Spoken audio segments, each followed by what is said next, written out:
quitter pour partir à l'étranger, c'est le rêve de plus d'un. Dans cette vidéo, notre invitée du jour est partie au Canada grâce au PVT et on est ressorti avec une très belle expérience. Elle va nous présenter donc c'est quoi le PVT et surtout comment cela lui a permis de commencer une belle carrière dans le domaine juridique. Sans plus tarder, on se dit let's go pour la vidéo.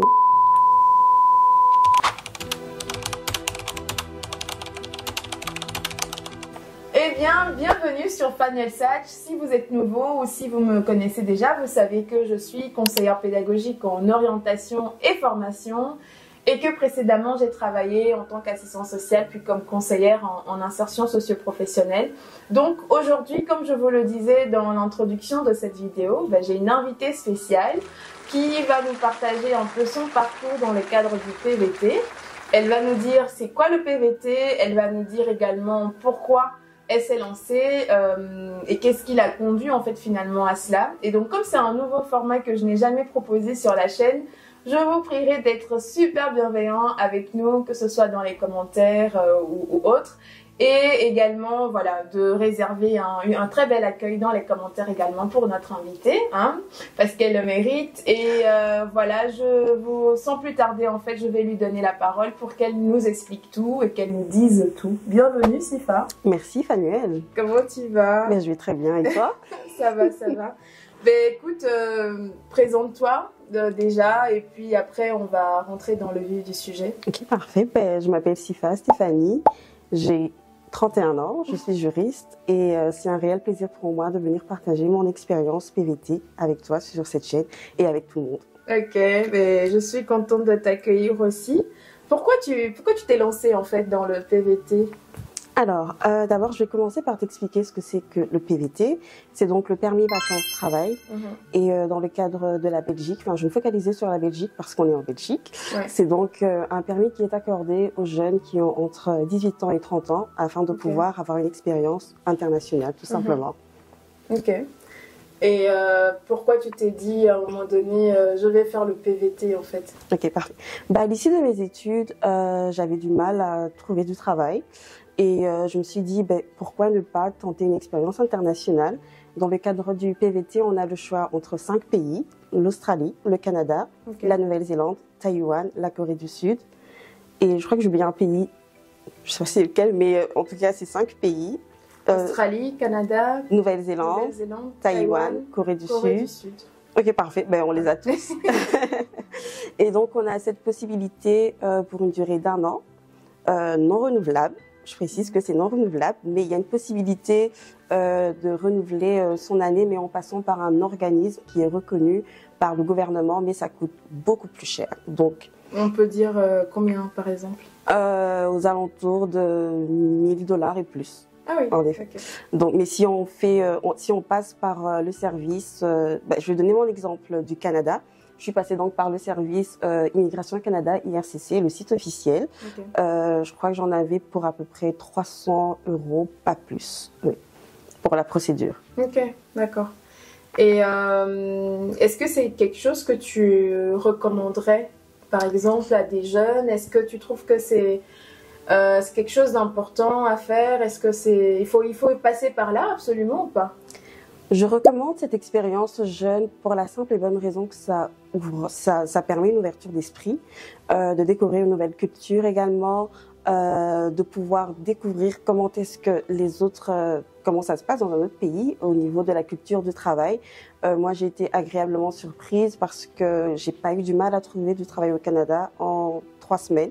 J'avais déjà signé un contrat et j'avais débuté à temps plein et ensuite j'ai eu un CDI, enfin l'équivalent d'un CDI ici après ma période de probation. C'est vraiment une expérience que je recommande à tout le monde et aussi au niveau de la culture de l'emploi.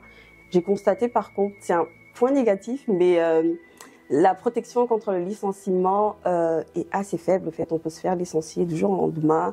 Le préavis n'est pas aussi long qu'ici en Occident. C'est 2 semaines. En 2 semaines, tu quittes et puis tu appliques pour un autre travail. Mais sinon, c'est une très belle expérience. Les Canadiens ont été très ouverts envers moi. Ils accordent à tout le monde leur chance. C'est à toi de prouver qu'ils ont eu raison de t'embaucher. Donc, c'est une très, très belle expérience. Pour moi, ça a été une très belle expérience que je recommande vivement. Ok. Et tu as dû travailler en anglais, en français, les deux? Alors, moi, j'étais au Québec.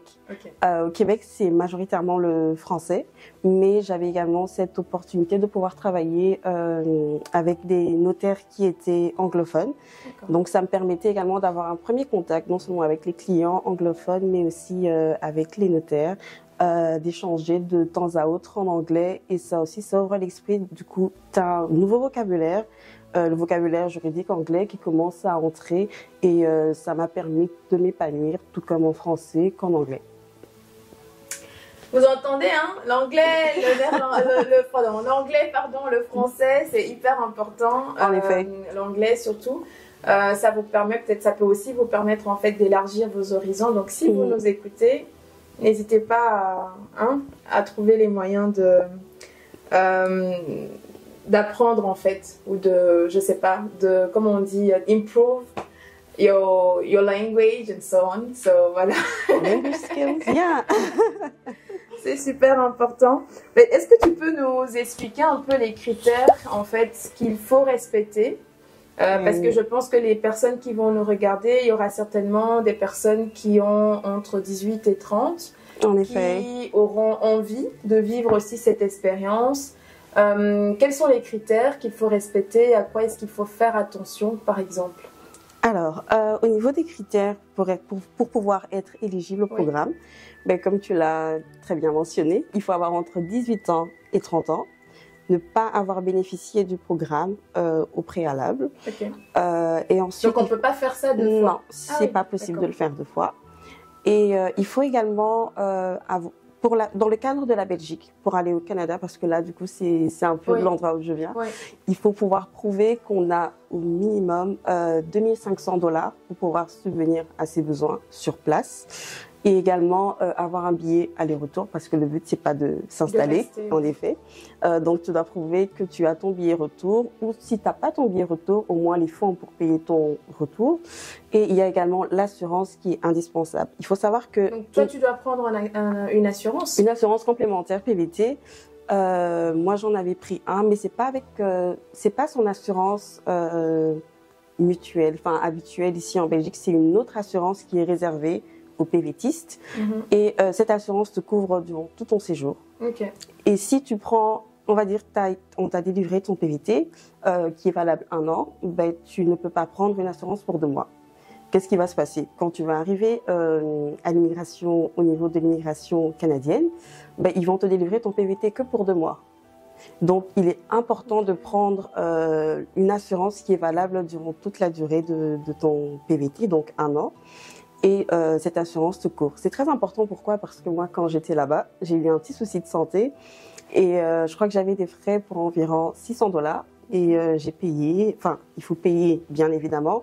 Et ensuite, l'assurance te rembourse et j'ai été remboursée. La totalité a été remboursée en tout cas. Donc, c'est très important de pouvoir prendre cette assurance, tout en sachant que les frais médicaux sont très élevés en Amérique. Et il faut être belge ou pas nécessairement? Pour avoir l'assurance? Oui. Non, pour rentrer dans le cadre du PVT aussi. Bien sûr. Comme j'expliquais, il y a pas mal de pays européens. Il faut vérifier si le pays européen dans lequel on est a un accord avec certains pays. Donc, comme j'expliquais, il y a 5 pays actuellement dans le cadre de la Belgique. Je précise bien que c'est dans le cadre uniquement de la Belgique. Après, si vous êtes d'une autre nationalité, c'est à vous de vérifier si votre pays a un accord dans le cadre du PVT. Voilà. Et donc, billet retour, assurance, il faut avoir une économie aussi? Oui. Et est-ce qu'on peut se dire maintenant que tu as tout ça? Mais après le logement, est-ce que tu as dû chercher en amont? Comment tu t'es prise? Parce que je sais pas, il y a peut-être des personnes aussi qui... Déjà, on sait qu'en Belgique, la recherche de logement peut être le parcours du combattant. Donc, comment tu t'es prise pour trouver ton logement au Canada? Alors, Au niveau du logement, ben, moi j'ai eu vraiment un gros coup de pouce. J'ai de la famille au Canada, du coup j'ai logé pendant tout mon séjour en famille, ce qui m'a permis également de faire des grosses économies, tout en sachant que le logement est quand même assez élevé, mais aussi au niveau de la durée de la location, c'est minimum 1 an. Donc, quand tu t'engages pour une location, il faut être sûr qu'on sera là au minimum 1 an, ou sinon il faut trouver une personne qui va pouvoir récupérer ton bail. Donc c'est, mais il est important de trouver un logement. La colocation est également possible vu les prix de logement qui sont assez élevés. Il y a beaucoup de personnes qui choisissent la colocation. Et comment toi tu as découvert ce programme? Comment tu t'es parce que je suppose que c'est, enfin, en tout cas, je pense que peut-être avant toi, je n'ai jamais entendu parler du PVT, en fait, tout simplement. Donc, comment tu as découvert le programme et qu'est-ce qui... Oui, explique-nous un peu dans ta démarche. Alors, en 2022, enfin, il faut remonter un peu en 2022, ben, j'obtenais mon master, je finissais donc mes études. Et ben, la prochaine étape, c'est la recherche d'emploi, bien évidemment. Et j'étais en train de rechercher un travail et je ne trouvais pas. Et donc, je me suis dit, ben, je vais pas me limiter à la Belgique. Et j'ai commencé à me renseigner, j'ai commencé à faire des recherches à l'international. Et c'est comme ça que j'ai découvert vraiment par hasard. En fait, mon premier choix, c'était les États-Unis. Mais les conditions pour avoir l'équivalent d'un PVT, c'est assez compliqué. C'est une procédure assez complexe. Donc, quand j'ai découvert qu'il y avait un accord entre la Belgique et le Canada, tout en sachant que j'ai de la famille au Canada, ben, je me suis dit, ben, pourquoi pas? Et c'est comme ça que je me suis lancée dans les démarches qui ont été assez rapides. Je tiens à préciser qu'il y a tout de même un quota. Il y a un quota par pays. Je connais pas le quota de la Belgique, mais il faut pouvoir... lorsqu'on applique, il faut faire attention et vérifier qu'il y a encore des places disponibles. Parce que s'il y a plus de places, ben, il faut s'inscrire à la prochaine session. Donc ça veut dire l'année suivante. Ah oui. Tu disais tantôt que tu as trouvé ton travail au bout de 3 semaines. Oui. How? Ok. Alors, j'avais un objectif. C'était vraiment trouver du travail. Je cherchais du travail matin, midi, soir. C'était vraiment non-stop. J'étais vraiment dans une petite bulle où c'était je dois absolument trouver du travail. Et j'ai eu pas mal d'entretiens. Je pense que ça aide aussi d'être autant déterminé. Oui, je suis d'accord. Je me suis dit, j'ai pas envie de vivre encore un échec ici. Je suis pas venue pour rien quand même. Et ben, c'était ça ma routine. Je me levais, je cherchais du travail. J'avais également des entretiens. Ben, certains n'ont pas abouti, voilà, tout simplement. Et jusqu'à ce que je suis tombée sur l'étude notariale où ça s'est très très bien passé. Il n'y a pas eu de barrière du fait que j'avais fait mes études en Belgique, quoi que ce soit, non. Ils m'ont juste dit, ben, on aime bien ton profil et on veut te donner ta chance. Et c'est comme ça que ça s'est passé. Voilà. Et ton diplôme, tu as dû faire quelque chose par rapport à ça? Non, il faut savoir que dans le cadre du PVT, un diplôme n'est pas requis. D'accord. Oui. Write it down somewhere, ok? Ok. Un diplôme n'est pas nécessairement requis, mais il me semble de tête. Mais je ne suis pas certaine qu'il faut au minimum un CESS. Mais je suis pas sûre. Il faudrait vérifier. Mais on ne demande pas à une personne de faire des grandes études. Ils sont conscients qu'une personne qui a 18 ans, on va dire la personne qui va se lancer à 18 ans, n'a pas fait des études universitaires. Donc c'est vraiment le minimum. En effet. Donc on t'a vraiment, en fait, ils t'ont fait confiance sur base de l'entretien, sur base de l'entretien. En fait, tu t'es vendu aussi quelque part. Exactement, je suis assez bien vendue. Mais moi, il y a quelque chose que j'aimerais aussi soulever en fait dans ce qu'elle dit. Je me rappelle aussi que bon, c'est pas du tout le même parcours, mais à partir du moment où j'ai commencé à me dire j'ai envie de changer de boulot, je prenais carrément congé. Et durant mes journées, je ne faisais que postuler. Parce que je me dis, ok, je prends une journée, j'ai envie de changer de boulot. c'est quelque chose qui me tient à cœur et je postule en fait. Donc il faut être déterminé, c'est important. Déterminé quand vous voulez quelque chose. Et ça, c'est quelque chose que je dis souvent aussi. Quand vous voulez quelque chose, il ne faut pas hésiter en fait à vous y lancer corps et âme. Vous mangez ça matin, midi et soir en vous donnant en fait des objectifs clairs en fait de voilà, je veux avoir un boulot, qu'est-ce que j'ai, comment je peux faire. Et comme elle a fait en fait, voilà, elle prend ses journées, elle consacre ses journées vraiment à la recherche d'emploi. Donc moi j'aime j'aime énormément. Explique-nous un peu finalement comment tu as vécu ce programme un peu de A à Z et au sein de l'entreprise également aussi. Comment ça s'est passé? Moi je l'ai très bien vécu. Une expérience très positive. J'aurais aimé prolonger l'expérience, mais voilà. Il y a des critères et il faut les remplir. Quand on ne remplit plus les critères, il faut apprendre à se retirer. Je l'ai très très bien vécu. L'entreprise très chaleureuse. Par contre, c'est vrai qu'au niveau de tout ce qui est information par rapport au PVT, vu que je connaissais personne dans mon entourage qui avait déjà fait cela, je me suis beaucoup référée au groupe Facebook.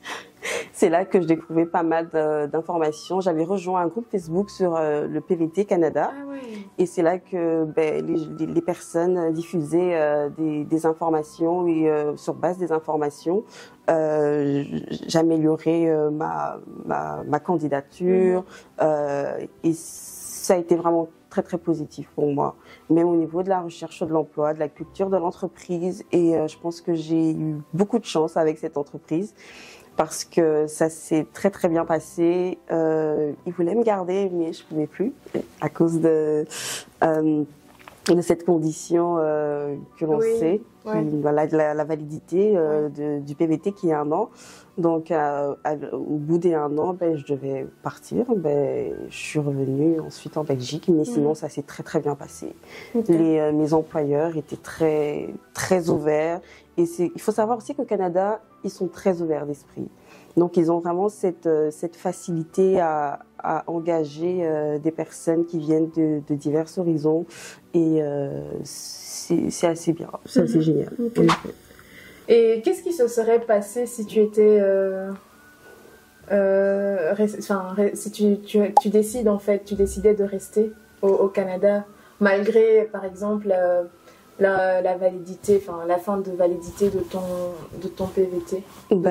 C'est être dans l'illégalité, au fait. Parce que le PVT, se matérialise par un permis de travail. C'est-à-dire que quand tu arrives à l'aéroport du Canada, n'importe quel aéroport, un point d'entrée au Canada, tu vas montrer une lettre d'introduction. Cette lettre d'introduction t'est délivrée par l'IRCC, donc c'est le service d'immigration du Canada, par voie électronique que tu vas imprimer et tu vas présenter cela et on va te délivrer un permis de travail. Et ce permis de travail est valable 1 an. C'est-à-dire que quand la validité de ton permis de travail arrive à échéance, tu peux plus travailler. Donc tu tombes dans l'illégalité. Mais comme les personnes de nationalité belge ont cette possibilité de rester au Canada pendant 6 mois avec leur AVE, donc sans permis. L'AVE, c'est une autorisation de voyage électronique qui est accordée aux Européens, mais j'ai pas envie de m'étendre, donc je dirais aux Belges, qui permet de pouvoir aller au Canada pendant 6 mois, mais pas de possibilité de travailler, juste en tourisme. Voilà. Donc tu peux y séjourner pendant 6 mois, pas plus. Tu peux rester pendant 6 mois, donc ça veut dire que là tu bascules maintenant dans ton AVE, mais tu travailles plus. Ah oui. C'est ça. D'accord. Tu peux plus travailler. D'accord, ok. Et donc toi, tu t'es dit, je vais être sage. Oui, mais après, sinon, ils sont assez stricts aussi au niveau de l'immigration. Donc, je me suis dit, je ne vais pas être interdit territoire ou quoi que ce soit. Donc, une fois que mon PVT est arrivé à échéance, je suis revenue. Et ton retour en Belgique, comment tu l'as vécu? J'appréhendais énormément. C'est vrai? Oui, vu que j'étais dans une situation de non-emploi avant mon départ, j'avais quand même une certaine stabilité, une routine de travailleuse, si je peux me permettre de le dire. Et là, je me suis dit, j'espère que ça va pas se passer de la même manière. Donc, j'appréhendais énormément. Je suis revenue au mois d'avril 2025. J'ai commencé à appliquer à ce moment-là, à postuler.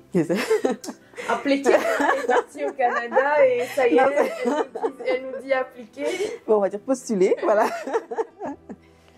J'ai commencé à postuler à différents postes. Ben, je voulais pas trop changer de domaine professionnel, donc j'étais restée dans le notariat. Je crois qu'au mois de juin, au mois de mai, j'avais déjà signé un contrat de travail. Donc ça fait quoi? Combien de mai, un mois, on va dire 2 mois, je crois. Oui. Ouais, c'est ça. Donc, parce que c'était fin mai que j'avais signé, donc ouais, c'est ça. Ah oui, ok. Donc de ce que je comprends, en fait, de ton parcours, tu as eu des difficultés à trouver du travail juste après tes études en Belgique. Mais en partant et en revenant en Belgique, en fait, cette expérience t'a permis d'avoir en fait de trouver du travail assez facilement. En effet, cette expérience m'a permis de pouvoir saisir de nouvelles opportunités professionnelles, notamment dans l'étude dans laquelle je travaille aujourd'hui. Okay. Et l'anglais me sert toujours parce que on a pas mal de clients qui sont anglophones. Il faut savoir aussi que Bruxelles, c'est quand même la capitale de l'Europe et on a beaucoup, mais vraiment beaucoup de personnes qui parlent anglais, différentes nationalités européennes qui se comprennent par le biais de l'anglais. Et donc, toutes mes compétences, tout ce que j'ai appris au Canada, au final, ça me sert énormément ici. Ok. Wow. Et est-ce que tu penses que c'est quelque chose qu'il faut vulgariser auprès des jeunes? Par exemple, ici, déjà, j'espère que grâce à la vidéo, des personnes qui ne sont pas au courant de cette possibilité-là pourront saisir l'occasion pour pouvoir faire, si ça les intéresse, bien évidemment, de travailler à l'étranger. Mais est-ce que toi, tu penses que c'est quelque chose qu'il faut vulgariser ou tu te dis, bon... C'était peut-être j'ai une chance sur 1000. Est-ce que tu as peut-être dans le groupe aussi où tu es dans le forum dont tu as parlé? Oui. Est-ce que les personnes quand ils en parlent c'est une expérience positive pour tous ou pas? Bien évidemment, il y a des personnes pour qui cette expérience a été négative. J'ai lu pas mal de témoignages sur les différents forums, bien évidemment, mais il y en a aussi pour qui ça s'est très bien passé et j'en fais partie. Donc, je dirais qu'il faudrait pouvoir partager cela. C'est une raison pour laquelle, au fait, je suis là, pour pouvoir informer les jeunes. Il faut être assez courageux pour le faire. Il faut dire ce qu'il en est. Il faut être assez courageux. Arriver dans un nouveau pays, une nouvelle culture. Parfois, il y a la barrière de la langue, pardon, excusez-moi, mais il y a également le climat, notamment le froid canadien. Mais on s'acclimate très vite, je peux vous garantir. C'est vrai qu'au début, c'est un peu effrayant en fait, mais on finit vraiment par s'habituer. Et l'être humain a cette capacité d'adaptation assez incroyable. Oui. Donc pour moi, c'est vraiment... il ne faut pas voir cela comme un frein, mais plutôt comme une nouvelle opportunité. Et il faut oser. Si on n'ose pas, on ne saura jamais. Et peut-être même que ça va vous permettre de pouvoir saisir de nouvelles opportunités en revenant ici en Belgique, comme moi par exemple, ou comme ça peut, vous pouvez avoir des nouvelles opportunités également au Canada et même à l'international. Il y a aussi cette possibilité d'avoir un permis de travail fermé, mais qui se fait avec son employeur. À l'issue de ton PVT, ton employeur peut t'engager sous un permis de travail fermé, mais les démarches sont faites par l'employeur. Donc, c'est aussi une autre procédure, mais voilà. Ok. Donc là, dans le processus, tu nous as parlé du fait que déjà, tu as découvert le programme, etc. Tu t'es renseigné sur les forums pour savoir quoi faire, avoir aussi des retours d'expérience. Mais est-ce qu'il y a un site ou est-ce que tu as dû rencontrer des personnes en Belgique ici pour cela? Est-ce qu'il y a un processus bien ficelé on va dire, qui existent? Est-ce qu'il faut aller sur un site? Est-ce qu'il faut donner des documents? À qui il faut s'adresser, en gros? Alors, il faut s'adresser... On ne rencontre pas de personnes physiques, déjà, il faut savoir. Il faut savoir que tout le processus se fait en ligne, uniquement en ligne, sur le site de l'immigration canadienne qui est IRCC. Faites attention parce qu'il y a pas mal de sites frauduleux. Il faut s'assurer qu'on est sur le bon site de l'immigration canadienne. Mais je vais mettre ça en barre d'informations, qu'on ait le bon site, que vous n'allez pas sur des sites frauduleux, justement. Et il faut créer un compte sur le site. Et ensuite, il faut pouvoir sélectionner le programme Expérience Internationale Canada. Et ensuite, il y a pas mal d'informations qui vous seront demandées. Il faut remplir des données. Et en fonction du moment dans l'année où vous appliquez pour le programme, ben, vous allez connaître le nombre de places qui restent. Donc, est-ce que ça sera pour l'année prochaine ou pas? Il faut faire également attention au quota parce qu'une fois que le programme, le quota est rempli, ben, le programme est fermé, tout simplement. Ok, d'accord. Et on te prévient après, au bout de combien de temps que tu es retenu, par exemple? C'est une bonne question. Le délai varie, vraiment. En fonction du moment où on s'inscrit dans l'année, justement. Okay. Moi, je me suis inscrite assez tard. Je crois que c'était au mois de juillet. Et quand je me suis inscrite, il restait une place. Donc, mais je me suis dit, allez, je ne fais rien, je vais quand même m'inscrire. Et j'ai dû attendre à peu près 2 mois. Et à un moment donné, ils ont rajouté des places. Je crois qu'à peu près 250 places ont été rajoutées et j'ai pu être sélectionnée. Et ensuite, il y a la prochaine étape qui est la demande des données biométriques. Il faut savoir qu'il faut pouvoir aller dans un centre. Ils vont également vous référer sur le site et sur l'invitation. Vous allez, il y a des différents endroits où il faut aller pour la collecte des données biométriques. Notamment en Belgique, il n'y a pas de centre. Il faut aller à Paris. Comme ça, vous le savez, il faut se rendre à Paris pour faire cela. Et une fois qu'ils ont collecté vos données biométriques, vous allez recevoir un autre courriel et ça sera la lettre d'introduction qui vous dit vous avez été accepté au programme. Et c'est avec cette lettre qu'il faut se rendre au Canada. Et voilà. D'accord. Et une fois qu'on arrive là-bas, au point d'entrée, on nous délivre notre permis de travail. Et c'est là que le programme commence. Mais ensuite, il ne faut pas oublier qu'une fois qu'on a notre permis de travail, il faut absolument avoir le NAS, c'est le numéro d'assurance qui nous permet de travailler. C'est le numéro que l'on va communiquer à son employeur pour pouvoir commencer à travailler. Sans ce numéro-là, on ne peut pas travailler. Donc, le numéro NAS, c'est différent de l'assurance dont tu nous as parlé au début, en fait. Ça, c'est vraiment la procédure. Le NAS, c'est vraiment une fois qu'on est sur place et qu'on nous a déjà délivré notre permis de travail, qu'on va se rendre au Service Canada. C'est un peu l'équivalent de la commune, de la commune en Belgique. Et au Service Canada, on te délivre ton NAS et là, tu peux commencer à travailler. Mais tant que tu n'as pas été récupéré ce numéro-là, tu ne peux pas travailler. Ok. Ouais. Waouh. Donc, je sais pas pour vous, mais j'ai appris, moi, énormément de choses à travers cette conversation. Est-ce que tu as des choses que tu aimerais rajouter? Par exemple, que ce soit en lien avec ton parcours dans le cadre du PVT, que ce soit maintenant en Belgique à ton retour, dans le cadre de ton parcours de juriste, est-ce que tu as quelque chose à partager avec les personnes qui vont nous regarder par la suite? Je dirais plutôt, il faut être déterminé dans la vie, savoir ce qu'on veut et ne pas hésiter à saisir les différentes opportunités. La vie ne se limite pas en Belgique. Tout à fait. Il y a la vie bien au-delà des frontières belges. Si vous avez l'opportunité et que vous avez les fonds, par exemple le PVT c'est 2500 $ canadiens, mais je crois qu'en euros on n'est pas très loin de 1800 €. Enfin, si je me trompe pas, vous pouvez faire la conversion. C'est peut-être le prix d'un iPhone, non? Oui, en effet, ou bien d'un Mac. Donc,